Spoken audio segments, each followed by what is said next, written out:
Bonjour et bienvenue dans votre revue de presse. Chaque semaine, nous parcourons ensemble l'Afrique qui bouge, qui se réinvente et qui fait l'actualité. Installez-vous et plongeons au cœur de l'information qui façonne notre continent. Au Bénin, l'attention médiatique se concentre sur la fin de mandat et la stabilité institutionnelle à l'approche de la présidentielle de 2026. La presse nationale et internationale analyse le dernier discours sur l'état de la nation comme un moment de bilan et de clarification stratégique, mettant en avant les réformes structurelles engagées, infrastructures, finances publiques, refonte institutionnelle et la responsabilité de l'exercice du pouvoir. Les analyses soulignent une transition délicate marquée par la nécessité de préserver la continuité républicaine dans un contexte régional instable où la communication politique apparaît comme un levier préventif essentiel de gestion des tensions et de crédibilité institutionnelle.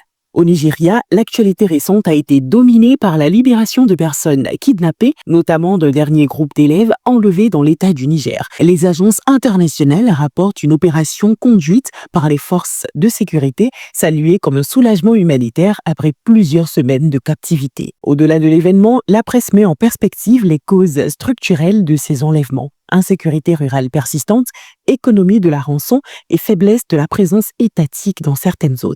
En parallèle, l'actualité reste marquée par les réformes économiques, les défis sécuritaires et les enjeux énergétiques, avec une attention particulière portée à leurs impacts sociaux et au pouvoir d'achat des ménages. En Côte d'Ivoire, la presse suit une actualité dominée par les dynamiques électorales, la stabilité institutionnelle et les performances macroéconomiques. Les législatives de décembre 2025 suscitent une couverture soutenue mettant en avant une compétition très disputée. La régulation du processus par la commission électorale indépendante et les débats sur l'équité des sanctions. Les médias soulignent également les attentes sociales liées au coût de la vie et aux politiques publiques. Sur le plan sportif, la CAN 2025 demeure un enjeu d'image et de mobilisation nationale, renforçant la visibilité régionale du pays. L'actualité sahélienne est structurée par la montée en puissance de l'Alliance des États du Sahel, AES, regroupant le Mali, le Burkina Faso et le Niger. La presse analyse la reconfiguration géopolitique, la coopération sécuritaire accrue et les relations complexes avec la CEDEAO. Les sommets récents ont mis en avant des projets structurants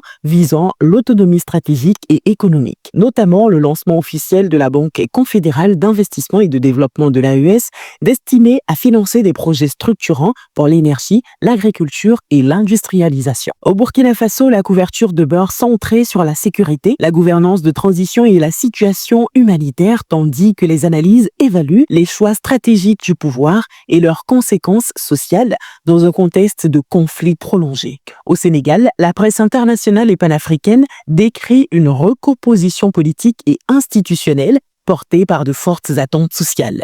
Les débats sur la réforme de la justice, la séparation des pouvoirs et la consolidation de l'état de droit occupent une place centrale avec une forte implication de la société civile. Les analyses soulignent les équilibres internes du pouvoir, les relations entre exécutif et opposition, ainsi que les défis économiques liés à l'emploi des jeunes, au coût de la vie et à la gouvernance des ressources dans un contexte où la crédibilité institutionnelle reste déterminante pour l'attractivité économique. En Guinée, la couverture médiatique se focalise sur la présidentielle du 28 décembre 2025, première depuis le coup d'État de 2021.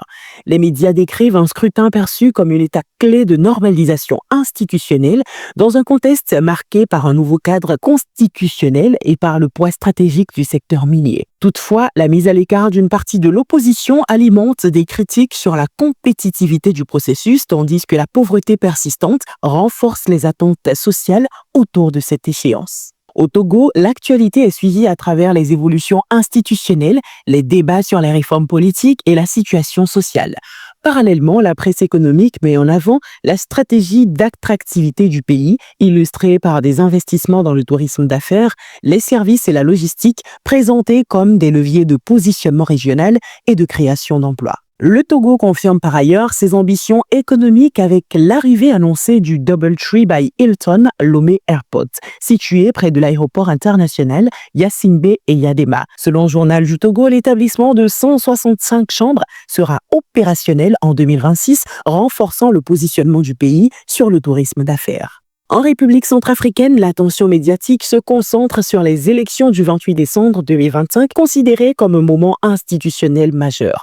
La presse internationale souligne la volonté du président sortant de briguer un nouveau mandat face à plusieurs candidats dans un climat politique tendu, mais juridiquement clarifié par les décisions de la Cour constitutionnelle. Les analyses mettent en avant les enjeux de sécurité, la crédibilité du processus électoral et le rôle déterminant des partenaires internationaux dans un pays où la stabilisation demeure fragile. Sur le plan sportif et institutionnel, la CAF reste au centre de l'actualité avec ses décisions de gouvernance et d'organisation des compétitions. La réforme du calendrier de la CAN, l'augmentation des dotations financières et les arbitrages stratégiques entre modernisation et préservation de l'identité du football africain alimentent les analyses, révélant les enjeux économiques et diplomatiques du sport continental. La CAF a d'ailleurs annoncé que la CAN se tiendra désormais tous les 4 ans à partir de 2028. Patrice Motsepe a précisé que cette réforme visait à harmoniser le calendrier africain avec les compétitions internationales et à réduire les conflits avec les clubs européens. Enfin, la presse internationale suit la reconfiguration de la diplomatie américaine en Afrique, marquée par des rappels d'ambassadeurs et une redéfinition des priorités stratégiques. Cette évolution est analysée comme un facteur potentiel de recomposition des équilibres d'influence sur le continent dans un contexte de concurrence géopolitique accrue.